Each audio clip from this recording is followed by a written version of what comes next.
Alors, restons dans le cas de l'emprunt linguistique. Je voudrais dire les choses suivantes, à savoir que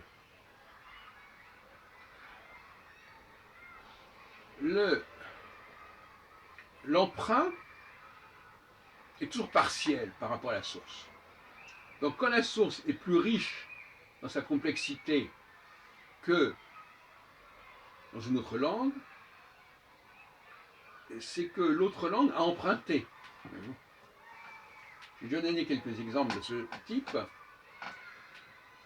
Comme la forme ing en anglais, elle existe, et on sait à quel point parfois on croit même que c'est une forme purement anglaise, alors qu'en réalité, c'est emprunté au français. Prenons le cas du point, par exemple, le point, P-O-N-G. Eh bien, on dit la poignée, et la poignée c'est P-O-I-G-N. Donc le NG et le GN font partie d'un même système en quelque sorte. Mais l'anglais n'a pris que le système NG et pas le système GN. Il l'a pris notamment en raison du participe présent. Donc, par exemple, éteignant, éteignant, GN. Bon. Mais, alors, sans, S-A-N-G, saignant, S-A-I-G-N. Et donc c'est ça qui est à la base de la forme progressive anglaise, en fait, ING. Alors je vais donner d'autres exemples.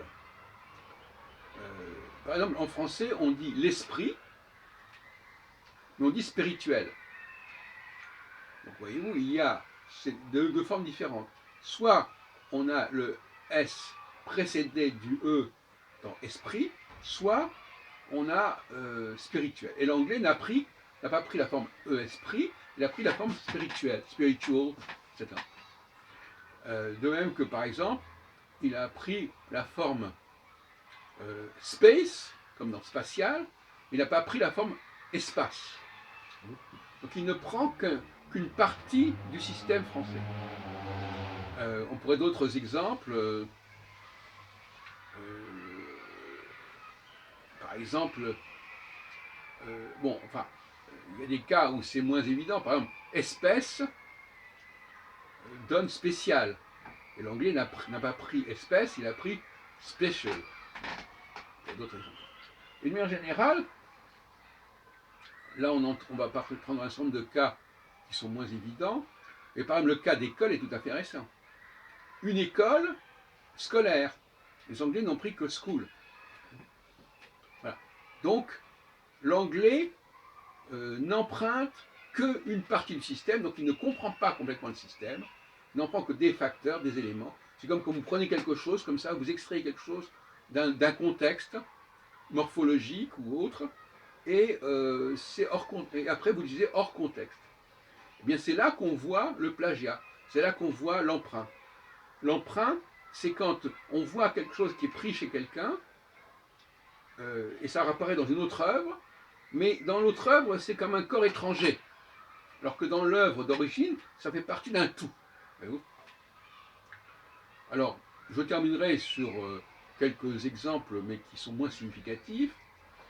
Par exemple, les Anglais, parce que aussi, il faudrait se demander pourquoi le français joue sur ces différentes... pourquoi il joue comme ça, en mettant une forme, puis une autre forme. Bon, ça c'est un point qui pourrait faire l'objet d'une réflexion. En tout cas, c'est un peu le génie de la langue française de faire cette espèce de jeu sur les consonnes, sur les voyelles, en mettant, en enlevant, en les inversant, etc. Et ça, c'est quelque chose que l'anglais n'a pas compris. Et par exemple, il va dire story pour histoire. Mais nous, on n'a pas la forme, on a perdu la forme story. On aurait dû la garder quelque part. Il va dire strange, stranger pour étranger. Mais nous, on n'a plus la forme strange. Donc il est possible que dans certains cas, l'anglais ait conservé des formes que le français a perdues.